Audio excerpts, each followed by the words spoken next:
Hi everybody and welcome to today's webinar. My name is Eli Wunderbaum. I'm the Operations and Community Manager here at BetterCloud. Today we're talking about FlashPanel's scheduled policies and enforcement. Basically, there are a couple different sections of FlashPanel and different tools and settings you can have, but today we're focusing on throughout the application where you can set up policies to allow enforcement.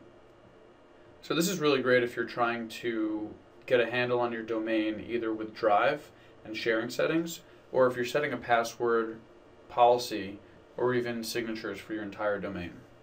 If you'd like to follow along, we are working within one of our white papers, and you can see it right here. This is our best practices white paper where you can see how it is best to manage your domain.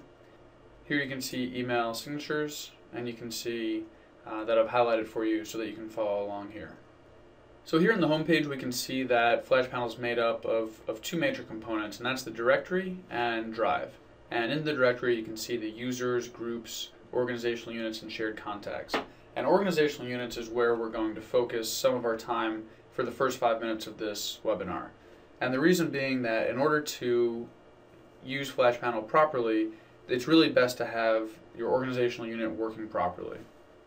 So organizational units are different than distribution groups or Google groups in the sense that every user can only be in one organizational unit at a time, while they can be in multiple groups. So I've found when talking to a lot of the administrators of Google Apps domains that they actually don't use organizational units.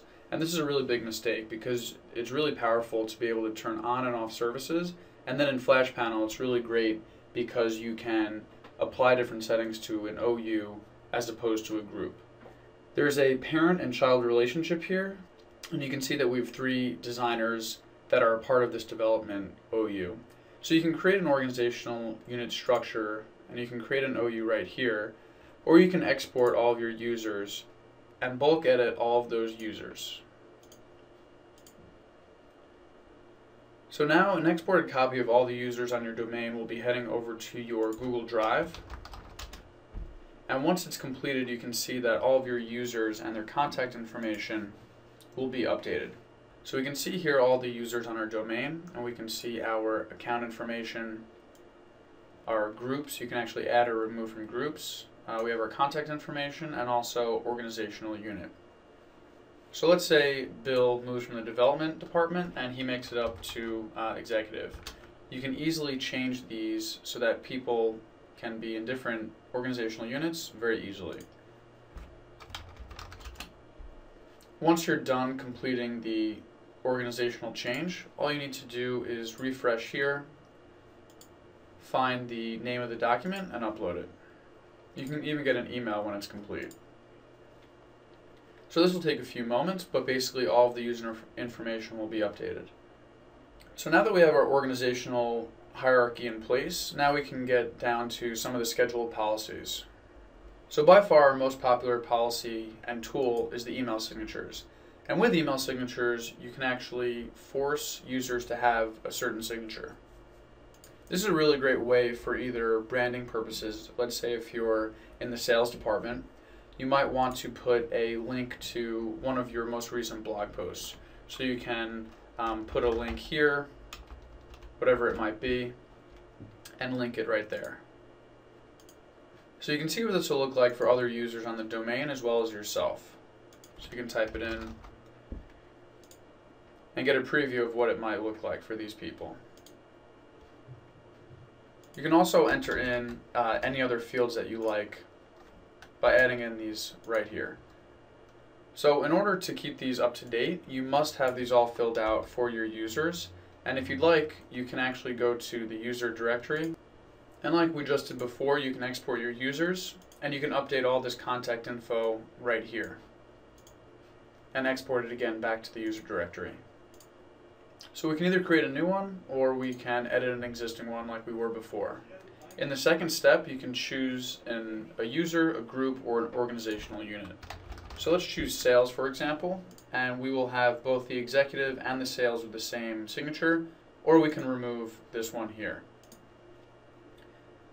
So you can apply it now, or you can schedule and apply. So we've now moved this into the sales, and we can turn this on for a daily or weekly basis to enforce this policy. Weekly will probably be enough, although you might have those users who like to change their signature very often, so we'll put it on daily. So this will apply right now and every 24 hours. This is not to say that a user can't update their own signature. However, this will always override whatever the existing signature is. The same goes the other way. If you set this, they can always override yours or delete it because they always have access in their Gmail settings. One of our favorites is in the security tools section, and that's the reset password. So it looks like we don't have any existing password policies, so all we need to do is create a new one. You can either generate a password or type in your own, but if you want all of your users to be required to do a password change on the next sign-in, you can click this one here as well. So we recommend leaving this blank if you are creating a password policy. So you can apply this password policy again to a user, group, OU, or even everyone on the domain. So this is really helpful if you have no password policy in place. However, different people may have different needs within the security of passwords. So for instance, maybe all of your executives, you'd like to create a password policy for them that applies more often than one for your developers. So we can put this on once every 3 months, and this will apply on the 9th of the month. So we can create another password policy for another group of people.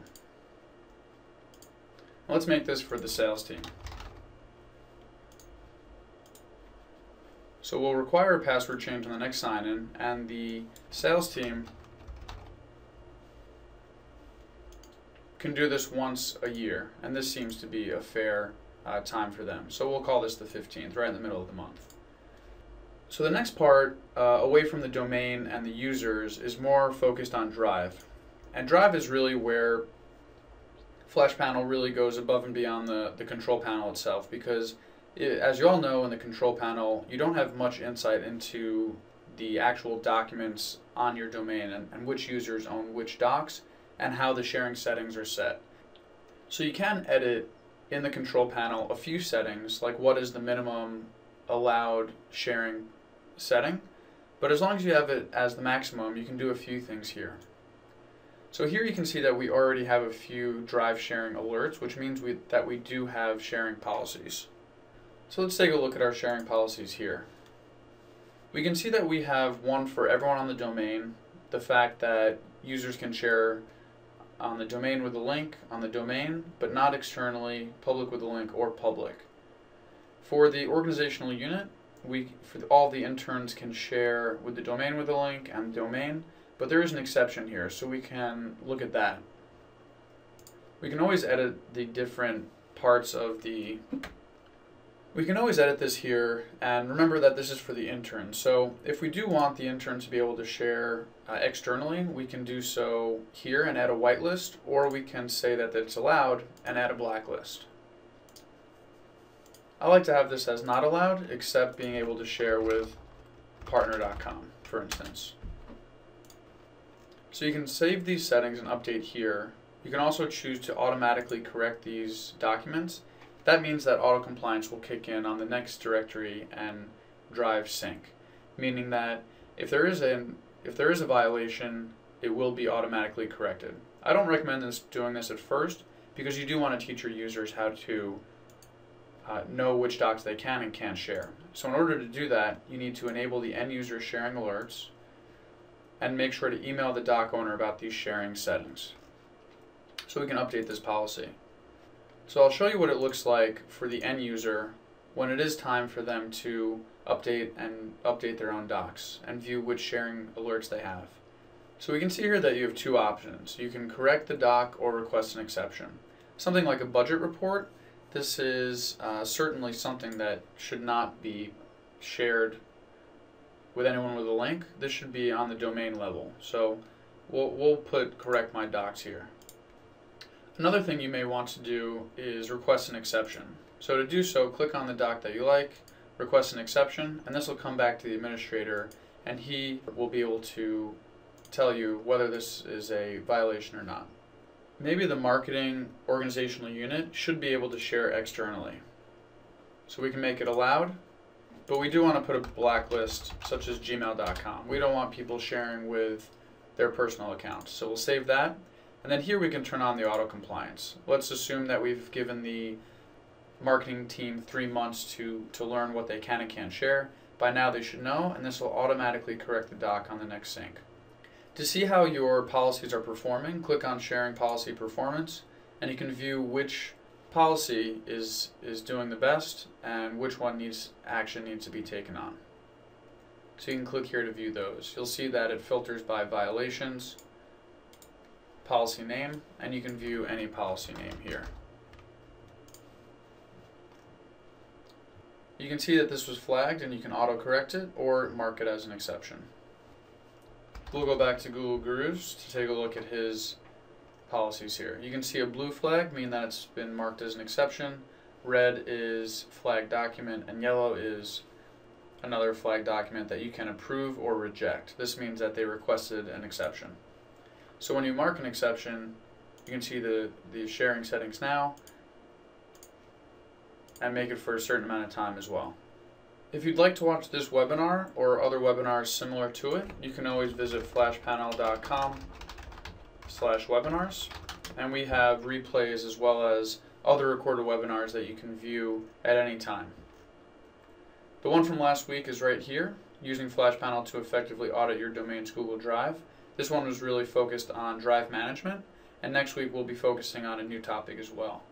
We have webinars every Tuesday at 1 p.m. Eastern Standard Time, and we're doing a series now every Monday at 1 as well, which you are on right now. So we look forward to seeing you on a future webinar, and thanks for joining us today.